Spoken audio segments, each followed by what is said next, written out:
Ruutiyyee baga dhalattee baga waggaa 23ffaa keetiidhaan si ga'e. Hordoftootaa baga dhalatteedhaan cimamii kanaan jechuudha. Ashamaa akkam jirtu hordoftoonni kiyya marti keessan siniin jechaa. Egaan yeroon dhufeerra galuu maanneen naan jedhu lakkaa guyyaa dhalootaati jechuudha. Sherra gudin jettu seetanii. Waaw! Dhugaa dubbachuuf dinqiidha. Waggaa 23 keessatti jechuudha darajaa kana ga'uun makaraa baay'ee dabarsuun dhugaa dubbachuudhaaf ani irratti arge. Dhugaa baay'ee nama dinqisiisa jechuudha. Baay'ee nama ajaa'iba dhugaa hojii waaqayyoo dinqiidha. Innaasumaan illee baga geessisiin jedha.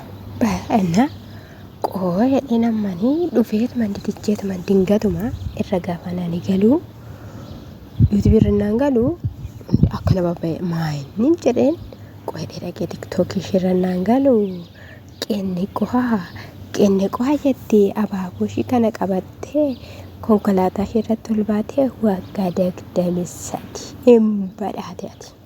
Dhugaan sin jedhe hin badhaate. Haadha ilmaa taate haadha gaa'ilaa taate umurii kana keessatti sayyuu makaraa baay'ee dhugaa jabduu xankarraa baga waaqayyo si gargaare baga dhalatte gaansiin jedhe. Kanaafuu maatiin kee siin koru, kanaafuu sabni si jaalata, kanaafuu si kunuunsu. Moodeelessi wayii qinniqo'ee dhugaa dubbachuudhaaf jechuudha. Ajaa'iba dhugaa dubbachuudhaaf jechuudha. Dinqiidhaan baay'een ajaa'ibsiifadhe jechuudha. Mana 25 minaaminattan eegan ture maaliif Abrahaamis garuu manuma 27 minaamina jechaadha kan jiran jechuudha. Akkasikaa otoo abboon si bira jiraatee baay'ee bareeda ture dhugaa dubbachuudhaaf. Egaa wanti hundumtiyyuu immoo yeroo qabaa. Akkuma yeroo isaa sa'aatii isaa eegee guyyaa har'aatiin si ga'e yeroo siif qabaa. Qummunee keenya dhugaa. Nani baay'een gammadee haala kanaadhaan. Otoo si kuffisuu, si balleessuu, waan baay'eedhaan si hacuucanu ati garuu daraaraa mul'achaa bultaa. Kun immoo milikkita jabina keetiiti waaqayyoon biratti ati jabduudha baay'eedha. Baay'ee ani hin beeku. Ani jechuun nan hin beeku itti yaadamee dhaabbadhaati jechuudha. Sun roottaa, kun roottaa, guddaan xiqqaan roottaa inuma bubbuuta.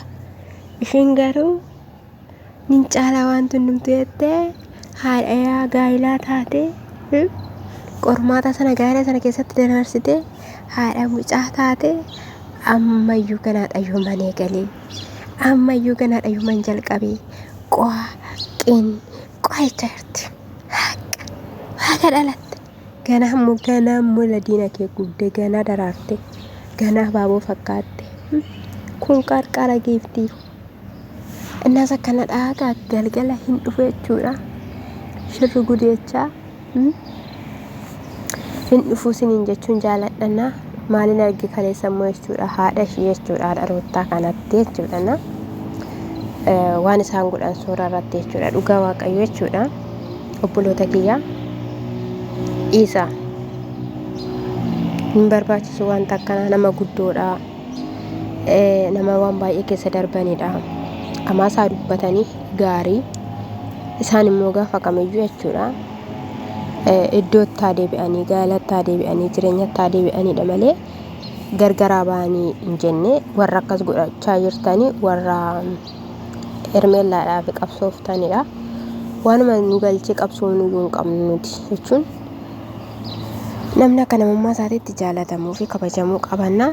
Bufa afaan keessa kaa'anii jaartii jechuudha.